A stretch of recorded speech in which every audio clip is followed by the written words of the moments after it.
So I'm kind of going to take a little bit different approach to this. I'd like to see about trying to place it in regards to one of my particular work situations. I work at a daycare, so I deal with children from ages as early as two weeks old, which is rare for us to have as old as 10 to 12 years of age, before and after school school age children. So what I've decided to do with most of my entries is kind of reflect upon how the chapter went, and then highlight some of the things that I found more important or that kind of stood out to me with each chapter, and then I'd like to try to turn them around and put them back into perspective for my work for one of my jobs, one of my work situations. So, just generally speaking, communication is incredibly important. It's impossible to not communicate. Everybody needs to communicate, not just verbally, but there's non-verbally and gestures. Me sitting here in a chair, wiggling back and forth, implying that maybe I might be a little bit uneasy about recording myself as for a final, but this is kind of a last-ditch effort. It was going to be a paper, and then I realized that this was going to be a little bit more appropriate approach to it because of it being more of a conversational piece. So I'd like to just, we'll start there and just kind of go with everything that how communication is all around us all the time. Why do we need it? We need it for our physical needs, whether it's a child, let's say, that needs to use the restroom or wants a cookie or is hungry or is hurt.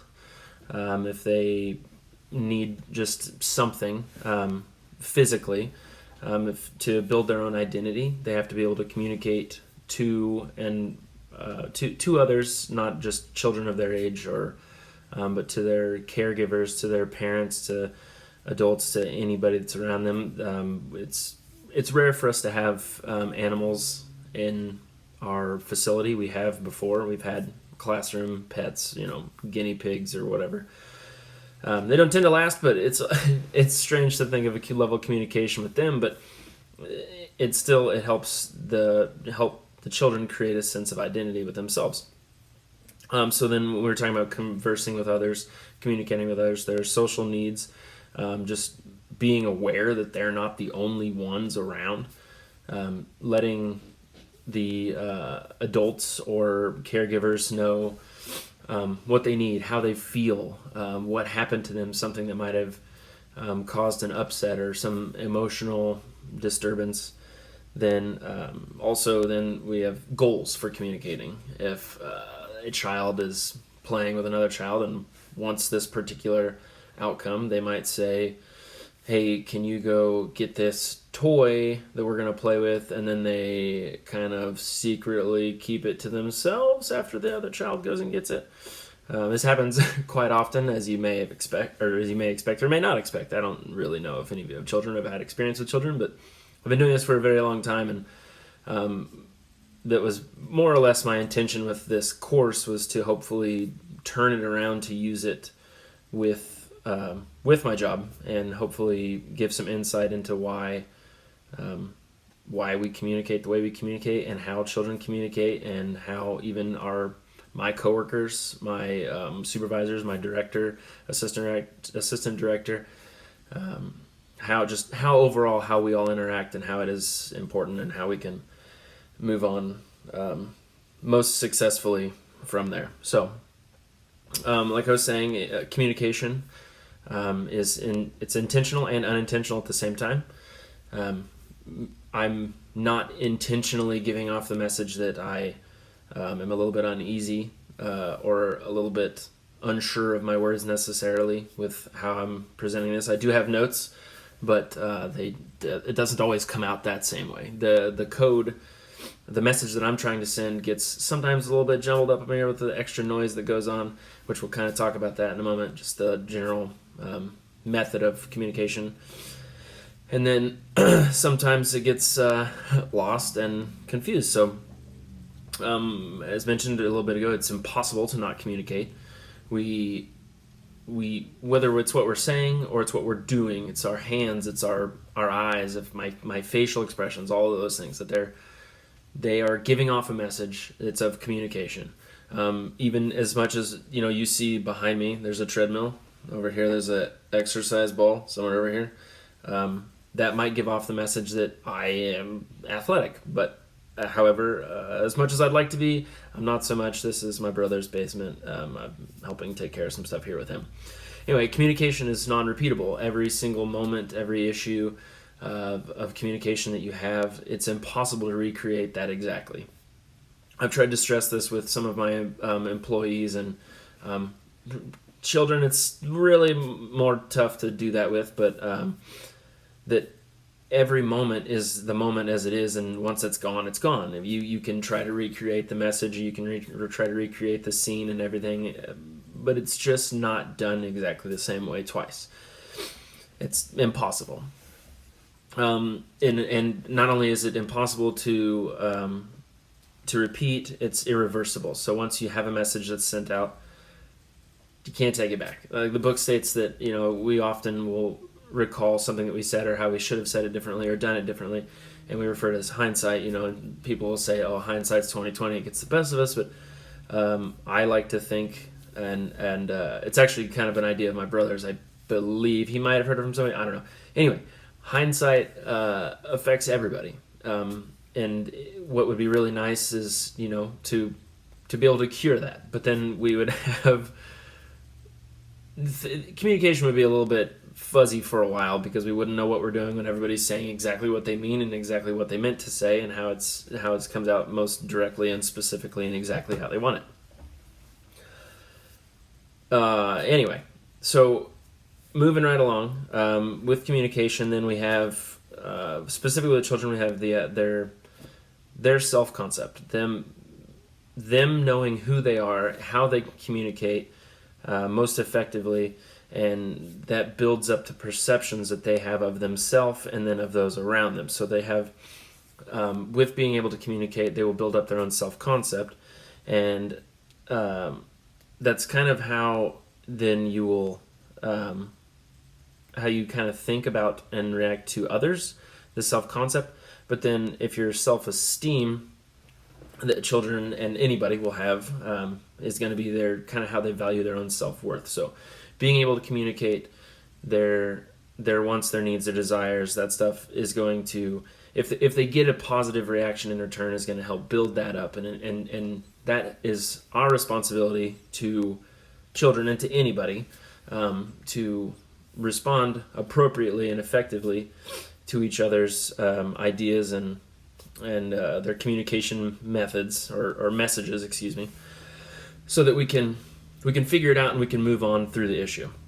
Positive and negative cycles of self-esteem. We want to try to reinforce the positive cycles with our children, specifically just so we can help build a more wholesome individual. Negative cycles is going to be if they have a low self-esteem and then they have a thought or whatever that they can't do it. They try to tie their shoes, they can't tie their shoes.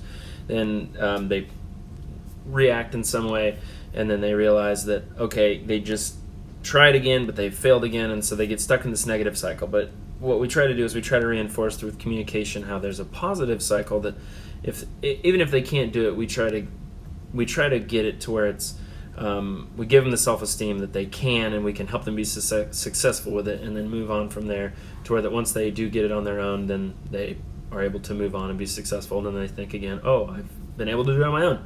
Awesome. Here we go again. So then with the perceptions of ourself and then of others, from others, it's a lot of influenced by first impressions, largely influenced by first impressions.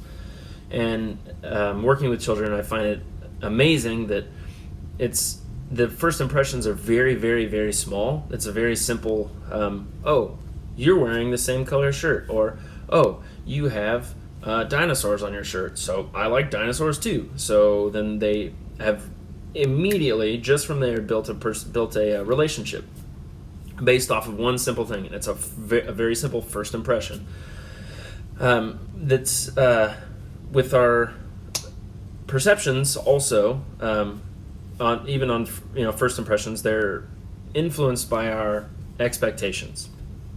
So being a kid that goes to school might understand or be told that there's going to be other children there. So you're going to have a lot of fun playing with your friends. That's the message that's being communicated. They go to school. There's not a lot of friends there. Then they're kind of stuck because they're thinking, oh no, this isn't going to be a very fun place. This is the perception of what's going on with the other people. There's not that many. I'm not going to have a very good time because I was lied to. There's not a lot of friends here. So it's important that we stay congruent with our messages to ourselves and our in this situation to our children. We say we're going to move on, we're going to have an activity, then we move on to another activity. If something comes up and we are unable to do that, their trust, their perception of what's going on has been altered. They may not believe that it's going to happen that way again, if ever again. And that's a lot of just being careful with what you say and how you say it. And that's an idea that I've been very much trying to stress to my staff as well.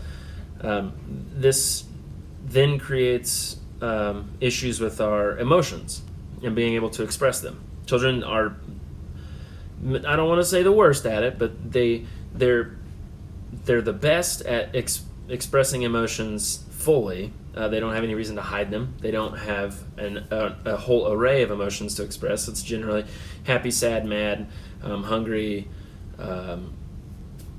Those are the basic ones. But as they move on, they develop more language and more ability to express emotions differently, facial expressions, actions towards others.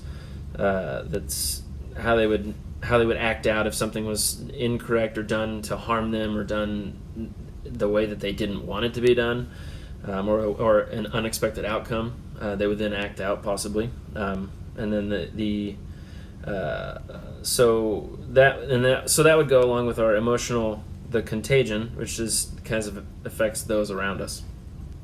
As we move on, like I was saying, as they get older, we can expand the vocabulary, deal with emotions a little bit more extensively. Then that's growing up, moving along, getting used to language, learning new vocabulary, increasing that. You have just the general nature of language. We know and we learn things to be true until we are either told or experience them differently to be untrue. And so a lot of the language that we use with our children, and with I hate to say it, but sometimes with staff, we want to use, the book talks about I languages, we language, and you language, how we can create barriers between our peers or our children with those types of languages. So when trying to, this is something that I've also worked with before. It's just trying to express your point, but getting it across effectively with saying, instead of just saying, like with the I languages, I want you to do this, or I need you to do this, or you could say, I felt this way because of this. You're taking accountability for your own actions and then you're trying to get a desired outcome out of it. So instead of placing blame, saying you did this, you threw the toy, you took the one from this other kid, you could say, we try to teach the children to use those words that say, I don't like that, I didn't like that, I don't like how that makes me feel. They're from the ages of like 3 to 5, they start to get the grasp of that pretty good.